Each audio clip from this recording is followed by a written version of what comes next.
Hello, and welcome to NACTV Reads the News. My name is Gwen Jacobsen, and I'm one of many volunteers that help create programming for our station. NACTV can be seen on MTS Channel 30 or 1030, Westman Cable Channel 17, Bell Satellite Channel 592, or online at nactv.tv. These programs are made possible by our volunteers, staff, advertisers, as well as donations made by you, the viewers. If you are enjoying your NACTV experience, please consider supporting us by either donation or volunteering. You can contact our office at 204-476-2639 or at nactv@wcgwave.ca. This week's edition of the Neepawa Banner and Press is dated Friday, January 19th, 2024. On the front page, we have a few pictures of our own Neepawa minor hockey having a winning weekend. For the first time since 2006, Neepawa has won its own Under-11 Tournament of Champions as the Titans went a perfect 4-0 on the weekend, closing out with a 7-4 win in the championship game against Swan Valley Stampeders. There's some more pictures on this page. I'll just grab it. Wow, look at that. There's players, coaches, parents, volunteers for the 2024 Neepawa Tournament of Champions, as well as the Junior A, some of the Junior A Hockey Club players. They all are celebrating the Under-11 Titans' final victory. The cold weekend weather did not chill the enthusiasm that was inside the Yellowhead Center for Neepawa Minors Hockey's annual Tournament of Champions. This year's event, which spanned 19 games over 4 days, featured 9 Under-11 or ATOM teams from across the province. Along with the host club from Neepawa, there were also teams from Grand Plains, Hartney, McCreary, Morden, Reston, Russell, Souris, and Swan Valley. Once the weekend's games were complete, the championship banner found itself staying right here at home as the Neepawa Titans claimed the top prize. The Under-11 Titans had a perfect 4-0 record for the tournament and capped it all off with a well-deserved 7-4 win over the Swan Valley Stampeders in the A-side final on Sunday, January 14th. This is the first time Neepawa has won its own tournament since 2006. Oh, and there's a picture of that team on page 5. Oh, let's see that one. This is the Neepawa team from 2006, right here. The Neepawa Natives Major ATOM team won multiple tournaments across Manitoba that season. That's very exciting.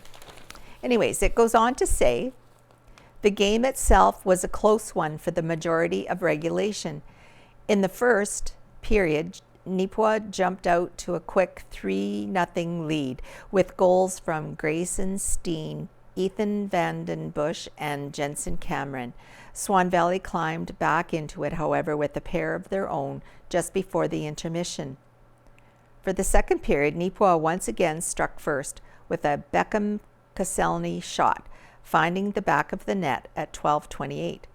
Just a little under 5 minutes later, Vandenbush scored his second of the night, making it a 3-goal cushion for the Under-11 Titans once again. But just like in the first, Swan Valley bounced back late in the period, scoring 1 goal to make it 5-3 going into the third period. Things would get tense for the locals early in the third period as the Stamps cut the lead to just 1. Fortunately for the home side, Cameron scored his second of the game at 11:14. Vandenbush would follow just 50 seconds later with his third goal of the evening, which would end up being all the Titans needed as they earned themselves the 7-4 victory. Grayson Kalbaki made 22 saves for the Neepawa net. The team was led by head coach Landon Cameron, along with assistant coaches Ryan Smith and Brad Wilson. After the game, Cameron said the players really deserved this result as they've worked hard despite a few obstacles. We have a great group of kids. We kind of came together late as a third roster team, so we didn't really have a lot of practices. We have a lot of talent and they played as a team, which was the best part. It was nice to see a group of kids from two different teams come together and play as a team, said Cameron. The results on the ice could not happen without a lot of committed people off of it. Along with the coaches, there were a large group of parents and volunteers that worked to ensure the Tournament of Champions went off without a hitch. Tara McCarty served as the chairperson for this year's tournament and told the Banner and Press that being able to stage an event of this scale was once again something everyone involved was thrilled about. It really takes the entire community to make it work. We've planned for this for months. You can't plan for the weather, but everyone has been just so great helping out. It's been so amazing. The businesses that donated, the people who volunteered, the families, the parents. Every year it's just such a community-minded tournament. We're thankful to everyone who made this what it is and for a tournament team to win it all. It's been so long, just makes it special on its own, and it's great to be a part of. Here we have a picture of Neepawa's Noah Smith, who was named the 2024 Tournament of Champions Most Valuable Player. And also for the Tournament of Champions MVP and All-Star selections, the MVP was Noah Smith from Neepawa. The All-Star forwards were Jensen Cameron of Neepawa, Brixton Desaulnier of Russell, Bennett Harness of Swan Valley. The All-Star defense went to Caden Goth of Swan Valley and Calder Hazelwood of McCreary. And the All-Star goalie went to Bryden Selman of McCreary. That's great.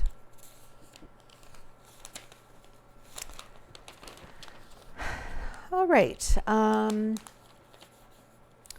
Road assist turns into drug bust in St. Rose de Lac. By Owen Devereaux.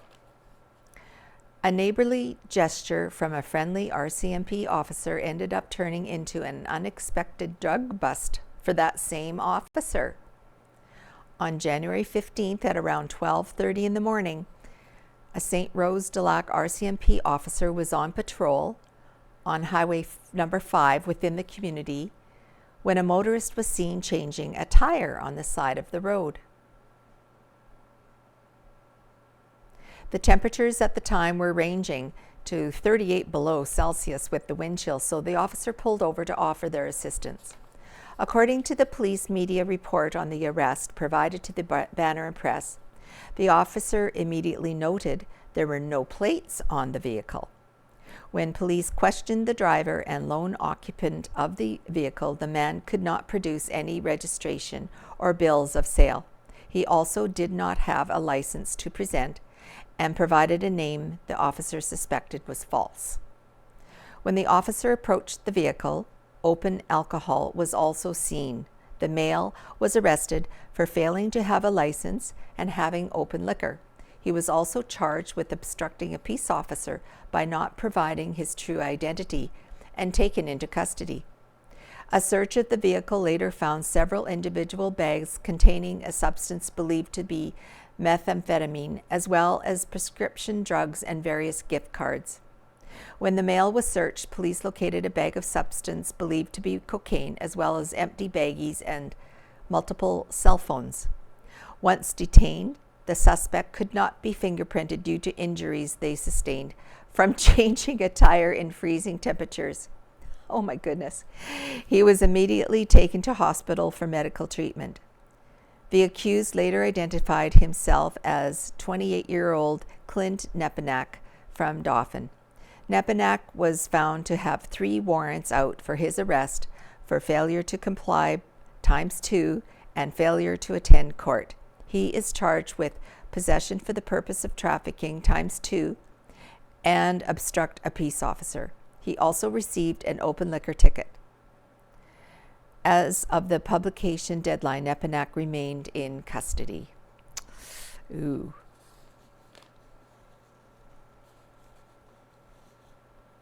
Tesla arrives in Neepawa. New Supercharger station installed at Co-op food store and gas bar. Electric vehicles, or EV, drivers in Western Manitoba now have another option for charging their automobiles. A Tesla Supercharger station was added recently in Neepawa at the Co-op food store and gas bar. A supercharger is different from a standard charging station in that it can add up to 200 miles of driving range in as little as 15 minutes. The Neepawa site features 6 available ports which are compatible with both Tesla vehicles and other varieties of EVs. This new installation is the only Tesla-branded supercharging station in an 80-kilometer radius. In a media release confirming the partnership with Tesla, Neepawa Gladstone Co-op General Manager Brian Headley noted that this new addition at the food store and gas bar comes at no charge to the business and its shareholders. Tesla wanted to partner with our co-op in Neepawa due to our clean facilities and great location. Tesla has made a large investment and leases the land from the co-op. The charging stations are primarily for Tesla, but will charge other electric vehicles as well. Including the new location in Neepawa, there are 8 Tesla Supercharger stations in operation currently in Manitoba. Now, the Neepawa Banner and Press is having a photo contest. It's called Snow Day Photo Contest. Send your best photo into the Neepawa Banner and Press in any of the following 3 categories. 1, Best Christmas Photo. 2, Best Kids Winter Sports Photo. And 3, Best Nature Photo from any season. Enter to win a Boston Pizza gift certificate. Winners' photos will be published in the Neepawa Banner and Press, and select other entries will be published on mywestman.ca. Email your entries to ads, that's ADS, at neepawabanner.com. Include your full name, location, phone number, email, and which category you are entering. There is 1 entry per category. Send entries as JPGS by Friday, February 2nd, 2024. And the Roxy Theatre is having a show January 19th and 20th at 7:30 p.m. It is called Ferrari, a biopic of automotive mogul Enzo Ferrari, whose family redefined the idea of the high-powered Italian sports car and practically spawned the concept of Formula One racing. And it's a 14A title. January 26th and 27th, the show is called Migration. All right, I'm just going to go on to page 6 for now. Helen Drysdale, Out of Helen's Kitchen. This week, her article is called Wood Stove. It's about wood stoves. That's appropriate for our cold weather these days. After the cold snap in Alberta and the news reports of reduced electricity, I nostalgically remembered my mom's wood stove. The memories start with building forts in the huge snowdrifts behind our house, or tobogganing down the hill until we were icy cold. We would go into the house and stand in front of the wood stove, turning occasionally to warm all sides. Our boots and mitts would be under the stove warming up as well. My mum often had a pot of soup simmering on the back of the stove. After a bowl of soup and when the tingling in our toes subsided, we would dress up again and continue our outside adventures. Wood-burning stoves doubled as a means of cooking food and helping to heat the home. Our stove had a reservoir on the right side that provided hot water. As long as the stove was burning, when you needed hot water, you could dip it out with a dipper. That is where our bath and wash water came from. We kids had to keep the wood box filled with wood to keep the fire burning. As the wood burned in the firebox, the ashes fell down through slots into the ash box. To clean the ashes out, we would open the door to the ash box, pull the box out, and empty it into a big pail to go outside. The ashes were later used for various things, including fertilizer for the garden and a dust bath for the chickens. Chickens loved a dust bath, and the ashes helped to keep them free of fleas, lice, and mites. Wood stoves are self-sufficient, as in not dependent on outside fuel sources or electricity. However, there was a lot of work done to get all the wood cut and dried to keep that wood stove cooking. I also remember it took a while for my mom to get the fire going in the morning to make our porridge. So much for nostalgia. So let us be grateful for our electric stoves, slow cookers, and instant pots. Today's recipes are homemade soups in memory of the delicious soups my mom made. The older pea soup recipes call for smoked ham hocks. Since smoked ham hocks are not readily available in our modern day grocery stores, if you cook a bone-in ham, save that bone for this recipe. Or you can use slices of thick-cut bacon or pieces of ham in the broth to make the soup extra meaty and oh so tasty. So she has a pea soup recipe and a hearty vegetable hamburger soup. So good on a cold day. Now, submitted by Manitoba Crime Stoppers, January is Crime Stoppers Month. January is Crime Stoppers Month in Canada, and Crime Stoppers Manitoba would like the public to help them keep the people of Manitoba safe. The crime rate in many communities is going up, and very often the victims of crimes are left feeling frustrated. The police services are overworked and cannot always investigate as quickly as people would like. In these circumstances, Crime Stoppers can help by collecting information which is sent to the police via the TIPS line. The number is 1-800-222-TIPS. This information is always confidential and anonymous. No one will ever be asked for a name or other personal information. Good tips make a difference in solving crimes. They make it easier for the police to act on a complaint. Vague information cannot be used to open a case file, but details about an incident can often support existing police investigations by adding to or confirming information that is already known. Good tips can also help the police open an investigation. It takes about 20 minutes to report a good tip, like what happened, when did it happen, where did it happen, how do you know? The one question that will never be asked is, who are you? The Crime Stoppers tip line, again at 1-800-222-TIPS, is private, confidential, and secure. Personal information is never collected, so a crime can be reported safely and anonymously. If the information provider leads to an arrest, the caller is eligible for a reward of up to $2,000. To collect the reward, the caller needs to call the tip line back and provide the number they were given when they first called in. This is the only way that a caller can be identified. Crime Stoppers Manitoba would like to increase the number of tips that are paid. To do this, we need the public to know what to include in a tip. Better tips will lead to more arrests and more rewards that can be paid.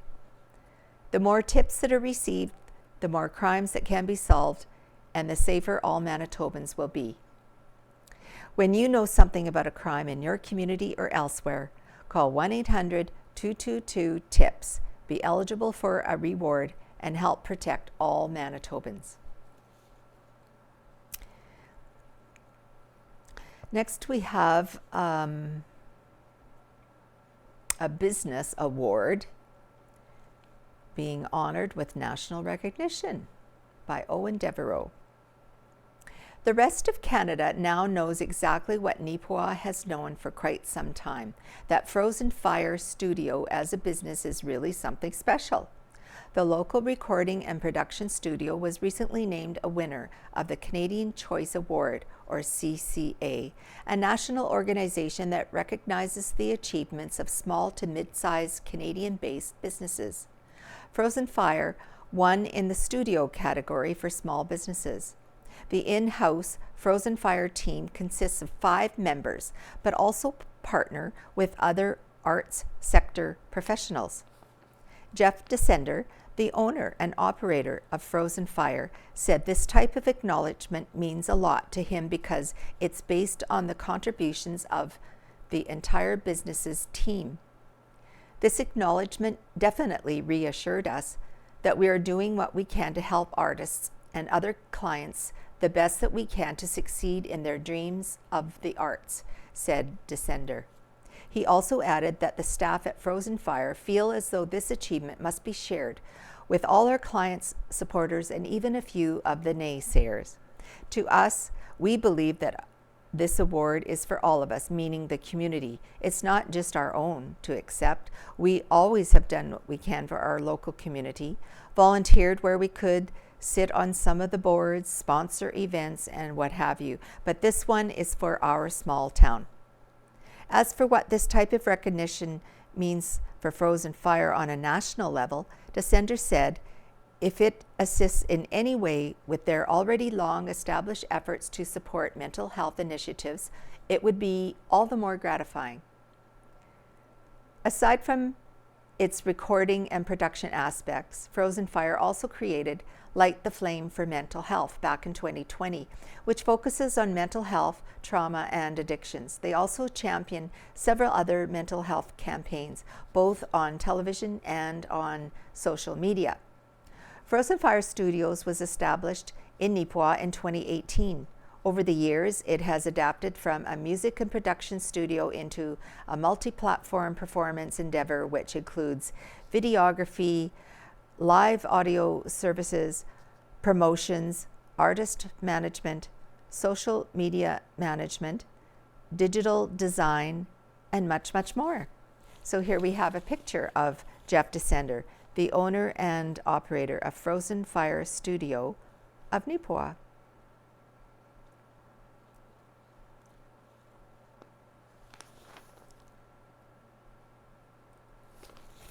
All right, next we have a view of Manitoba Ag Days. So this panoramic view right here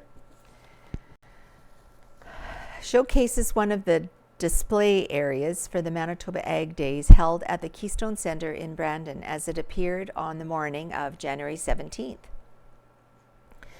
While people bustled about in the main area, others took to the stadium seats, resting their feet, enjoying conversation, and looking upon the action taking place below. Manitoba Ag Days is an annual agricultural exposition which showcases agricultural production expertise, technology, and equipment that attracts exhibitors and visitors from across Canada and the United States of America. This year, the event was held from January 16th to the 18th.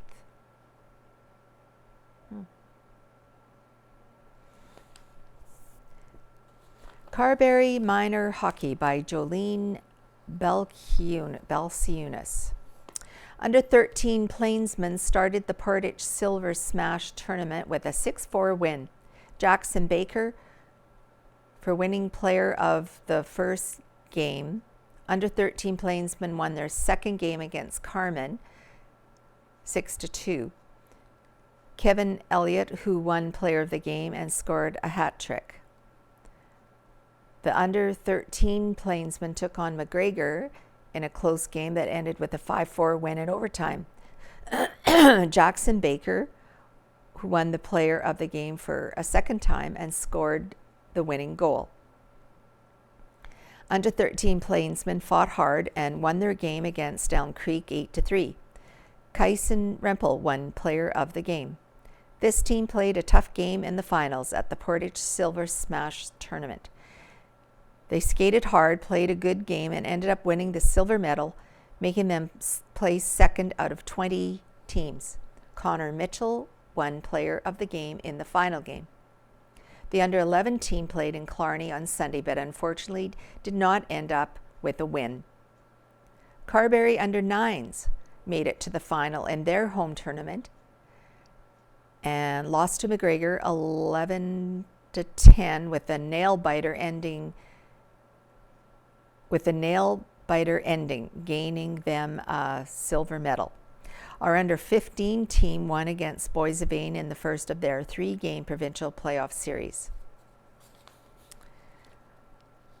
Carberry Elks disband by Jolene Bells Eunice. On November 1st, 1961, in the Carberry Community Hall, under the sponsorship of lodges from Portage and Neepawa, the institution meeting of Carberry Lodge number 466 was the BOP Elks was held. Grand organizer Brother Jack Bates of Portage called the meeting to order and called officers to the altar to take the obligation. Since 1961, local members have made an impact on the provincial level. Many members moved up to become provincial president. June 76 to 77, Brother Byron Steen was sworn in at Russell at the Manitoba Conference. June 2002 to June 2003, Brother Don McIntosh was sworn in at Ashern Manitoba Conference. And June 2019 to June 2020, Brother Les Walker was sworn in at Camp Wanna-Come-Back. Through the years, the Carberry Elks served many roles in our community. The last few years saw the members every fair weekend serving fries and at many farmers market barbecues. On December the 31st, 2023, the Carberry Elks Lodge number 466 surrendered their charter to the Grand Lodge of the Elks of Canada. Our community will feel the impact of the loss of Carberry Elks for many years to come. The Carberry Plains Museum has accepted the donation of many of the Carberry Elks documents, including the original framed charter, with plans to have a display dedicated to this group in the future. So here we have a picture of Les Walker on behalf of the Carberry Elks with Marion Whitmore and Gloria Mott, co-chairs of the Carberry Plains Museum, holding the Carberry Elks Charter. Carberry Christmas Cheer News. Carberry and area Christmas cheer relies on hardworking volunteers to pack hampers, coordinate lists, and distribute hampers to people in our community. This hardworking group comes together year after year to make Christmas a little easier for those in our community struggling. There are many groups and individuals that contribute to the program, and the core group, along with Marg and Trieste, make an extra effort every year. This year, the group saw normal numbers of requests and helped 50 families in our area.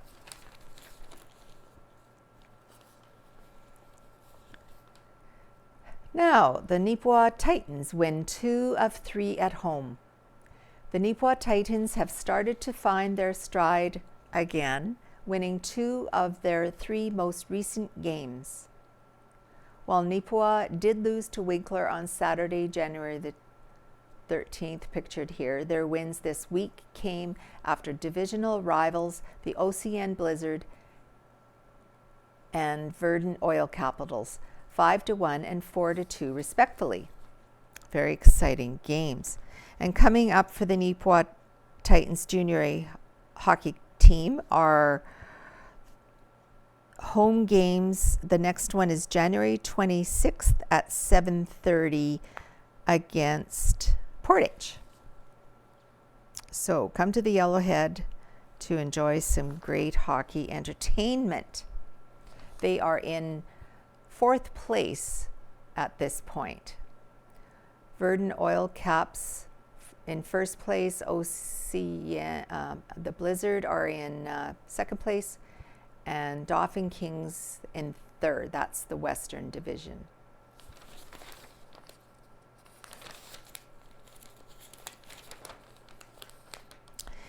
It's time. Fashion and Gifts officially closed in Neepawa.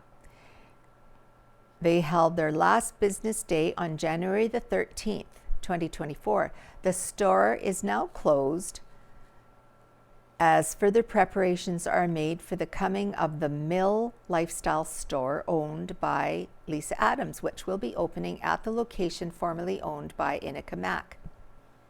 The announcement for this change first came in December of 2023, with MAC releasing a statement via It's Time social media. So here we have pictured NACTV standing with Lisa Adams and Myra Bennett posing for a commemorative photo on January 5th. The trio were celebrating a total of 50 years of style and elegance in Neepawa, as well as the continuation of that legacy with Adams store. So originally it was Myra's, so this is Myra Bennett. Then it changed to It's Time with NACTV, and now it's going to be the Mill Life store owned by Lisa Adams. So exciting for our town.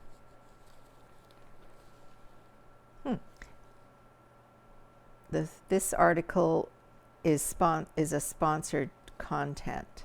Okay, so here we have an article about a local athlete earning a chance to tackle his football dreams. The story of Brandon Johnson. I would like to introduce myself to you. My name is Brandon Johnson, and I am a high-performance football player. I have been selected to be a part of the Manitoba Selects 2023-24 travel team. The Manitoba Selects are an elite, not-for-profit travel football club that showcases and develops up-and-coming athletes. We're very excited about this opportunity and the chance to make my family, friends, and province proud of the hard work, my team, and what we do to achieve excellence both on and off the field. To help me grow and develop, not just as a football player, but a respectable, contributing, and independent member of society, the Manitoba Selects are requesting my team and us to go into our communities about potential sponsorship opportunities in exchange for advertising. The sponsorship is to help us learn how we can help to work and help my family with the costs of my football training and program fees, also while becoming more invested in my future as an aspiring pro athlete. Here is my upcoming travel schedule. Florida will be in Florida February 13th to the 28th of 2024, of course. If you wish to help me reach my fundraising goals, here is how you can contribute. A donation of $350 or more in sponsorship money, which all goes directly to help with my program cost. In exchange, your company will have its name printed on the back of t-shirts that team will be wearing. All you have to do is contact me for more information at 204-212-0102 or by email at johnstonbrandon, JOHNSTONBRANDAN6 @gmail.com.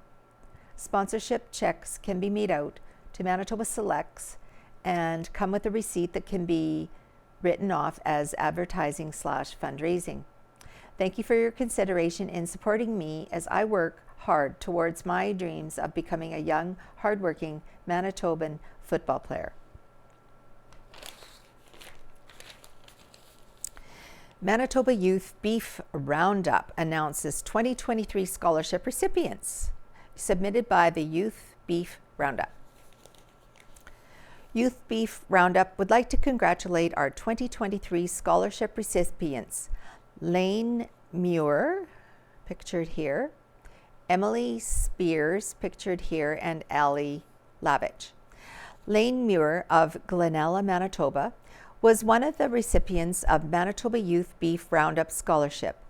Lainey is currently attending the University of Saskatchewan, taking a Bachelor of Science in Agriculture, Soil Science. Lainey is currently the Manitoba Director on the Canadian Junior Angus Association. In August, Lainey attended the American Angus Association LEAD conference in Modesto, California on behalf of the Canadian Angus Juniors. Emily Spears of Alexander, Manitoba, was one of the recipients of Manitoba Youth Beef Roundup Scholarship. Emily is currently attending Assiniboine Community College, taking a diploma in agribusiness. Emily likes to work with youth and help them with clipping and grooming. And Ali Lavich of Carberry, Manitoba, was one of recipients of Manitoba Youth Beef Roundup Scholarship. Ali is currently attending Assiniboine Community College, taking a diploma in agribusiness. Ali is just starting her herd of cattle, but is quite eager to learn and is enthusiastic about agriculture. Ali volunteers with several organizations in her community. Please join us for Roundup 2024 in Neepawa, Manitoba on August the 2nd to the 4th. The 2024 scholarship applications will be due July 1st. Please watch our website for more details. www.mbyouth-beefroundup.weebly.com. We are looking forward to another exciting event.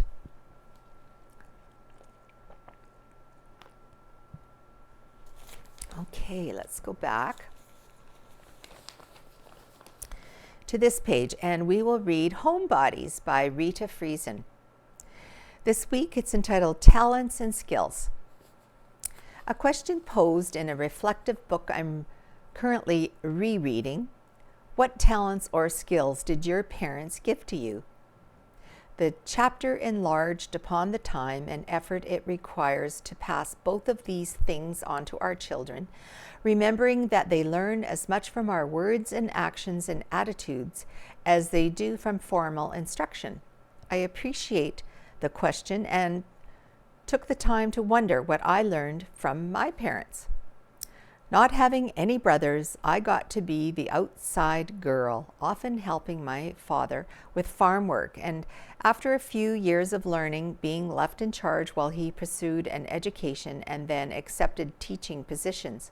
So I knew how to milk a cow, feed chickens and pigs, wrangle sheep, bale hay, run the swather or combine, plow, cultivate, and harrow.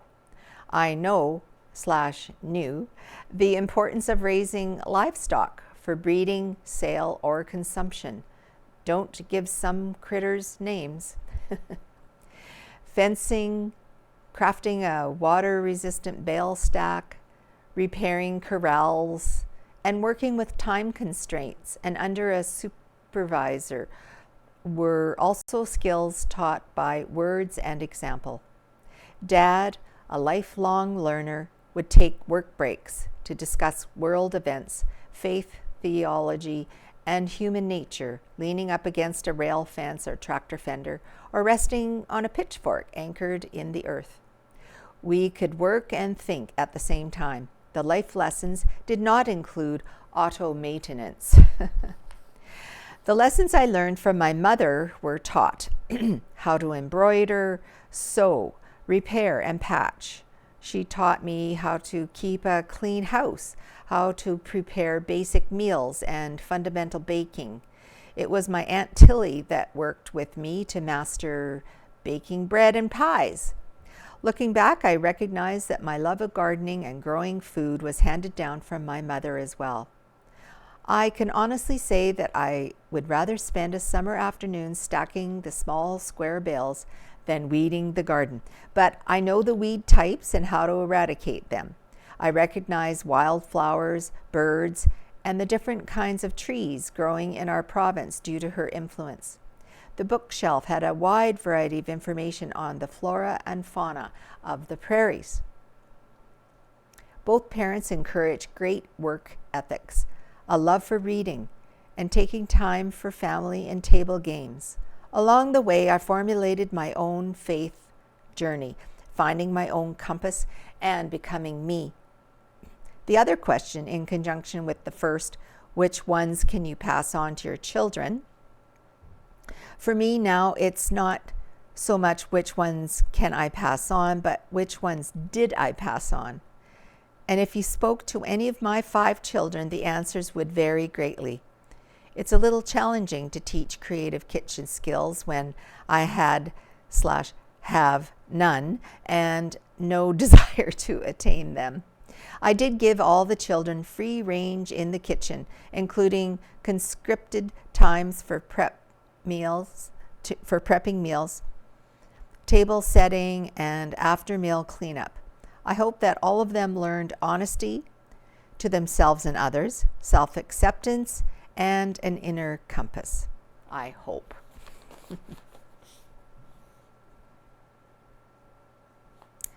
All right, Right in the Center by Ken Waddell. This week it's entitled PC Party of Manitoba Begins the Rebuild. A disclaimer, the views expressed in this column are the writer's personal views and are not to be taken as being the view of the banner and press staff.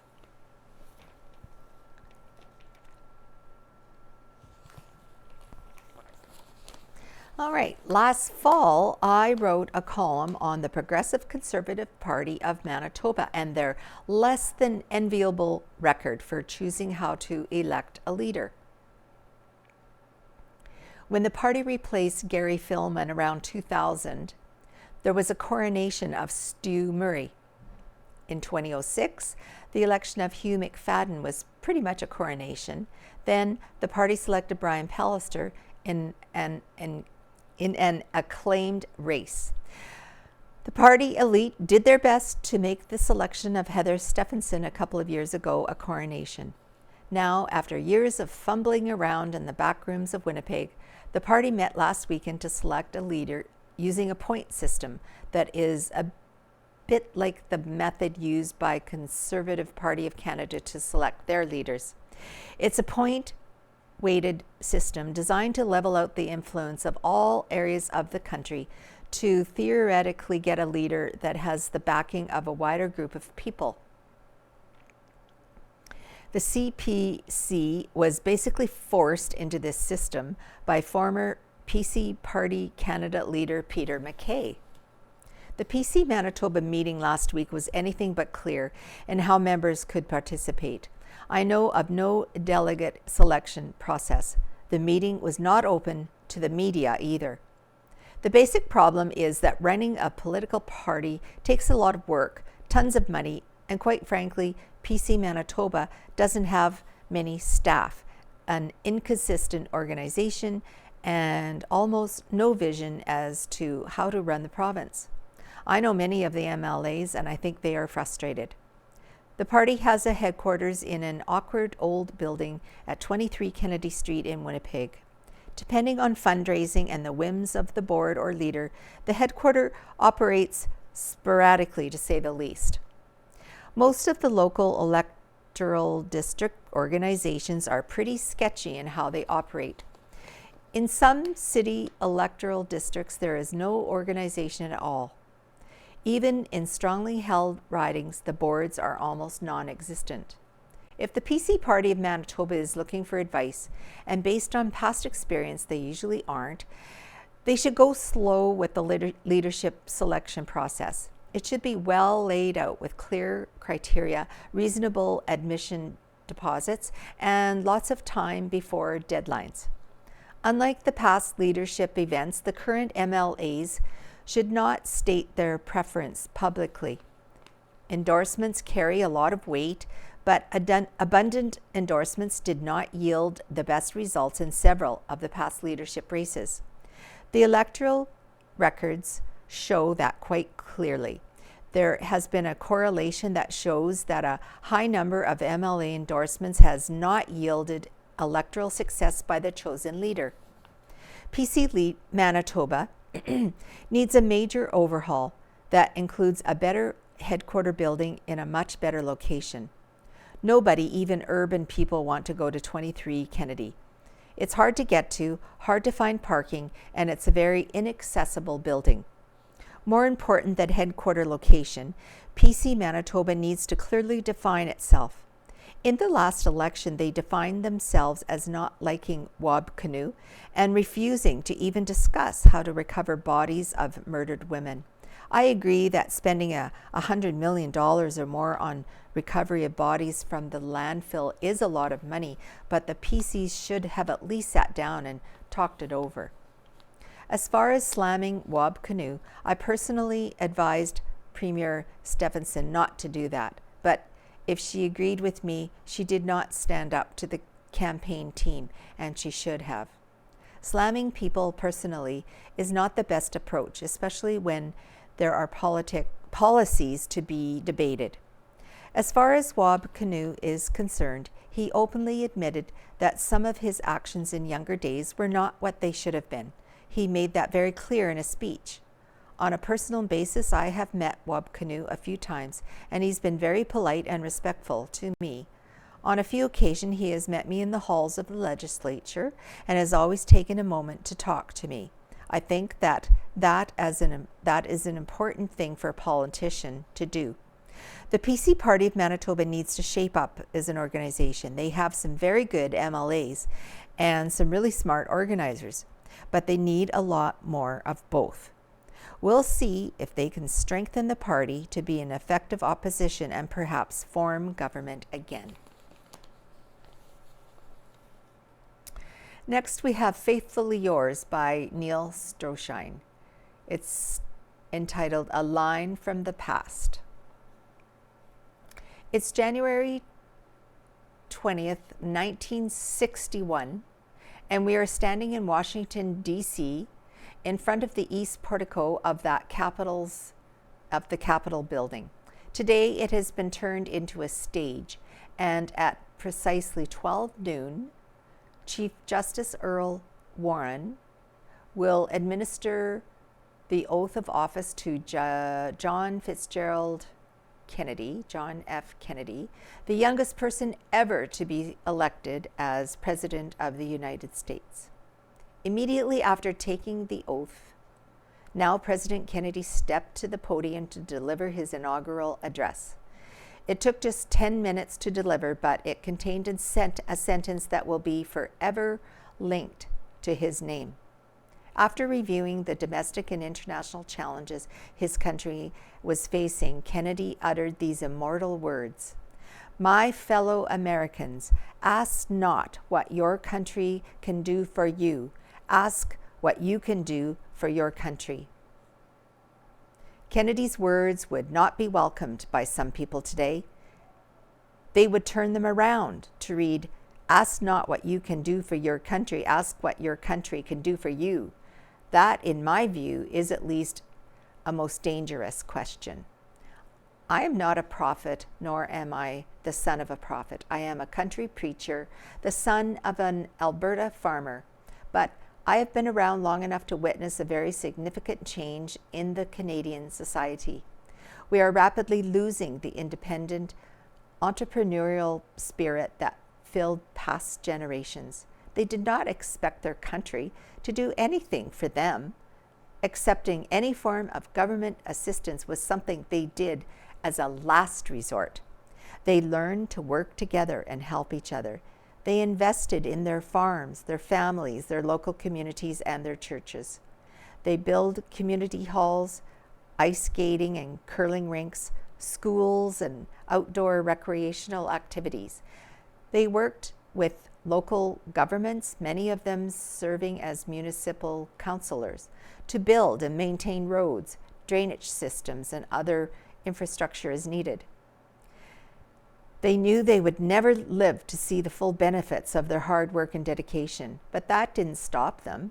They were building for the future, doing what they could for their country. In his inaugural address, President John F. Kennedy noted that every generation of Americans has been asked at one time or another to rededicate themselves to the task of helping to make their world a better place for all. If all Americans did what they could for their country, they could help make Kennedy's dream come true. Those words also apply to you, to me, and to all Canadians. By diligent work habits, caring for our families, and managing our resources carefully, we can provide for our basic needs and, except for cases of dire emergency, eliminate the need for outside help and support. By looking after our homes and community, we can reduce the workload on municipal employees. Through quality self-care, we can maintain the best possible physical, mental, and relational health, thus reducing the stress on our healthcare system. And let's not forget the importance of reducing, reusing, and recycling consumable products. These are just a few of the ways we can do something significant for our country. I would encourage you to add your own ideas to this list, but don't just add them to a list. Pick one or two and do them consistently. Do something for your country, even if it's something small. By working together, we can achieve great things, and in the coming year, do much to help our country and our world better places for all of us. Well said, Neil. All right, we're almost done. We've got just looking back. The Looking Back page by Casper Werhan. And this first one goes back 125 years. January 18th, 1899. In Glenella, rumor has it that a general store is to be built at Glenella during the summer. If correct, this is a step in the right direction. Oh, that's funny. 100 years ago, January 18th, 1924. In Oberon, Pat Burns of Neepawa intends shipping a car of stock from this point next week. In Glencairn, W. Fraser has returned to his farm after spending the holidays with his family in Winnipeg. He says the city is very quiet, no place for a man out of work. 75 years ago, January 20th, 1949. The Neepawa Legion Memorial Hall was officially opened Tuesday night, and the gala event was attended by a large throng that packed the ornate new building to the doors. Many town people and visitors were pleasantly surprised when they entered the new hall, and everyone felt that the new structure on Brown Avenue filled a long-felt want in the town. Fred Anderson, president of the Neepawa branch of the Canadian Legion, was chairman, and he called on James Monington, 90-year-old veteran of the Legion and veteran of the Riel Rebellion, to cut the ribbon across the stage, and the building was declared officially open. Wow. And that building is still very busy, 75 years old. 50 years ago, January 17th, 1974. Beverly Ann, the daughter of Mr. and Mrs. T.R. Bates of 425 3rd Avenue in Neepawa, is the first baby born in Neepawa District Memorial Hospital in 1974. She arrived at 11:30 p.m. January 11th, 11 days after New Year's, weighing in at 7 pounds 1 ounce. Mother and baby doing fine. Edith Lunn, BSW, has joined the Neepawa team of health and development personnel and will work from the Neepawa Health Unit. And here's a picture of her. She began working in January 74. Up until then, social work services for Neepawa had been provided by staff working out of the Brandon office. And lastly, 20 years ago, January 19th, 2004, a move to allow more than 4 employees to staff Neepawa stores on Sundays is being hailed as a step in the right direction by the business sector. I don't remember that actually. Interesting. Anyways, that is it for the Neepawa Banner and Press this week. Thank you for joining us, and hopefully we will see you next week. I believe I'll be here, so we'll see you then. Bye for now.